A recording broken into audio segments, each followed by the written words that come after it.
Where has Kamala Harris traveled during her time as vice president? And what were the main goals of those trips? Oh, Kamala Harris's travels as vice president have been quite intriguing, each trip unfolding like a chapter in a broader narrative of diplomacy and domestic initiatives. One of her notable trips was to Guatemala and Mexico in June 2021. The main goal? To address the root causes of migration. I remember seeing her engage with local leaders and emphasize the importance of economic opportunity and tackling corruption. It felt like she was not just visiting. She was genuinely trying to build bridges and foster partnerships to help create sustainable change.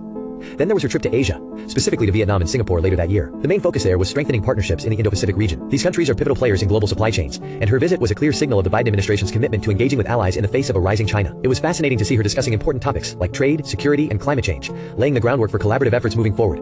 But it's not just international. There have been trips across the US as well, where she's focused on promoting vaccination efforts and economic recovery plans. Visiting places directly affected by the pandemic and sharing stories of everyday Americans must have been incredibly grounding for her. But here's a thought that lingers. What's the behind-the-scenes experience like during these high-stakes trips? What challenges stories aren't making the headlines? Have you ever had an experience that transformed your perspective during travel?